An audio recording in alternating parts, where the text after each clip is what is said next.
Buenas noches, tutora. Mi nombre es Paula Andrea Castro Oca y esta noche voy a hacer una ponencia que he decidido llamarla Libertad Reproductiva o Condena al futuro ser humano.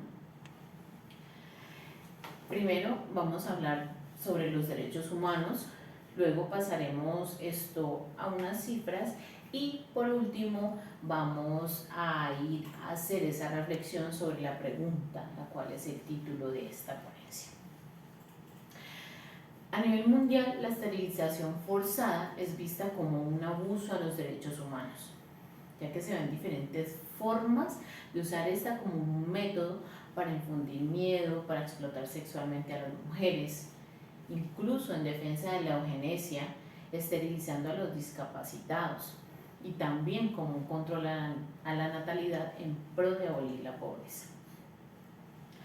Por ello, con la mira puesta en las opciones que debe tener cada persona sobre elegir qué hace con su cuerpo, cómo realiza su vida y demás, vemos que hay pronunciamientos, tratados, incluso hay personas que defienden esto, activistas que están en contra de esta, ya que es totalmente claro que si la persona no autoriza, ¿qué debe hacer con su aparato reproductor? No debería para nada ser ni tocado, ni mutilado, ni operado.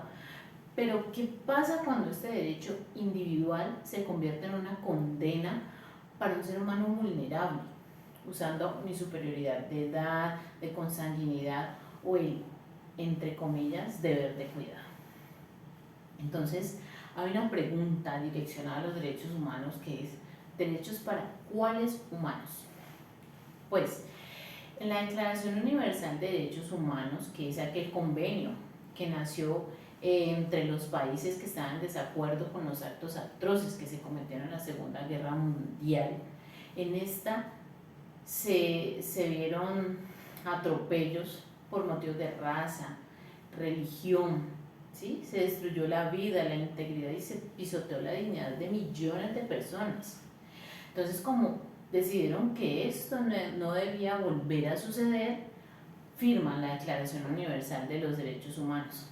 Y entre varios derechos que encontramos en esta, está el artículo 3, que nos habla de que toda persona tiene derecho a la vida y a vivir en libertad y seguridad.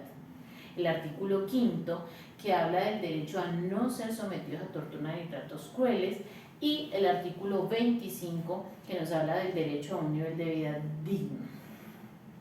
Adicional a este, el artículo 26, que nos habla del derecho a la educación. Encontramos también estos consignados y además se adoptan para la promoción del cuidado y el bienestar integral de los niños, niñas y adolescentes, en donde en la Convención sobre los Derechos del Niño, en el Pacto de Derechos Civiles y Políticos, en el Pacto de San José, en nuestra Constitución Política y en el Código de Infancia y Adolescencia.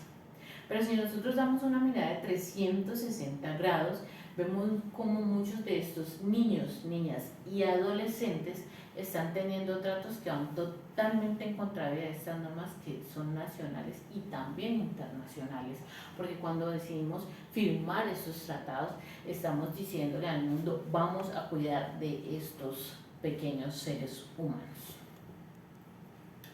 Entonces, ¿qué pasa cuando el Estado no se preocupa en que estos derechos sean realidad?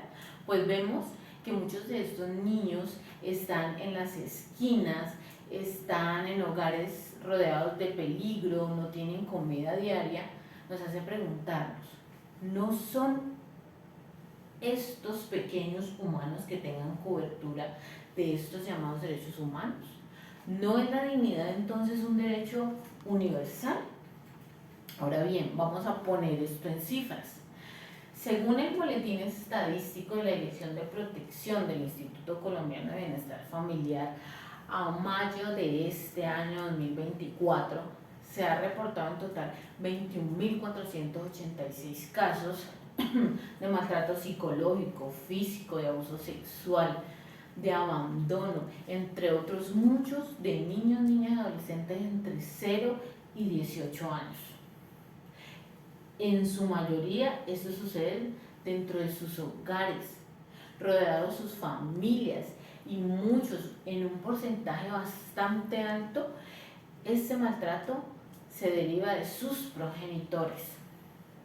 ¿Cómo sustentamos estos porcentajes que se han consignado en el reporte del bienestar familiar? Pues los vemos en el reporte que expide el Instituto de Medicina Legal y Ciencias Forenses. En el 2015 se cerró con un 32% siendo el padre y el 30.69% siendo la madre los principales abusadores de los niños y adolescentes. Y de ahí el excedente del porcentaje sería primero en los padrastros, luego los tíos, sus hermanos y demás familiares cercanos. Entonces, esto nos tiene que llevar a preguntarnos si la esterilización tanto para hombres como para mujeres no debería ser obligatoria cuando hay un precedente de violencia intrafamiliar, o que sea muy conocida donde no haya ningún precedente y la persona pueda por decisión propia elegir: no voy a tener hijos para que no tengan que sufrir de ninguno de estos abusos. Entonces, esta última pregunta está consignada en el artículo 10 de la Ley 14 del 12 del 2010, donde dice que todos tenemos que estar enterados sobre el procedimiento y su gratuidad. Sin embargo, no vemos campañas que incentiven a la esterilización por opción de hombres y mujeres. Entonces, es una decisión personal, pero es una afectación trascendente a la vez. Pues, si la capacidad estatal o la conciencia de cada uno de nosotros de cuidar a los niños, niñas y adolescentes que habitan cada casa o tristemente en cada calle no está, entonces debería haber un control a la natalidad en pro de esos niños que apenas van a nacer, porque a hombres y a mujeres nos dan el derecho de elegir sobre nuestra sexualidad, nuestra reproducción, cuántos hijos queremos tener, sobre nuestra familia, y estos los asocian con derechos a la dignidad del ser humano, pero los derechos de estos niños que deberían ser protegidos, y deberían ser protegidos con proyección. ¿Por qué con proyección? Pues porque son niños que aún no han nacido y son hijos de padres o madres que abusan de los hijos que ya tienen. Vemos mamás en las calles viviendo con sus pequeños, y entonces, ¿por qué esta madre que ha decidido vivir en la calle y que estos pequeños tengan una mala vida, por qué entonces debemos dejar que el que viene en camino tenga el mismo destino que los que ya nacieron? ¿Por qué condenar a los no nacidos?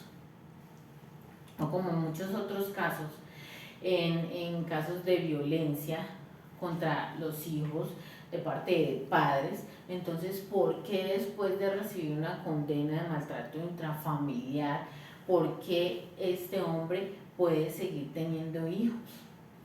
La esterilización debe ser obligatoria como un método preventivo en los casos en que haya un historial de violación de derechos, evitando así aumentar las cifras de vulneración de los derechos humanos y de la niñez.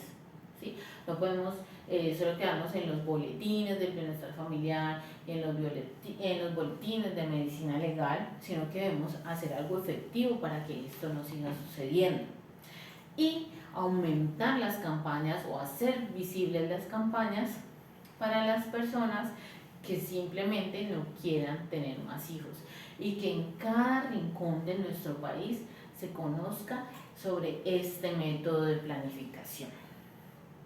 Porque siendo la esterilización obligatoria, podríamos lograr salvar muchas vidas que con antelación se sabrá tendrán una vulneración constante a sus derechos humanos. Muchas gracias.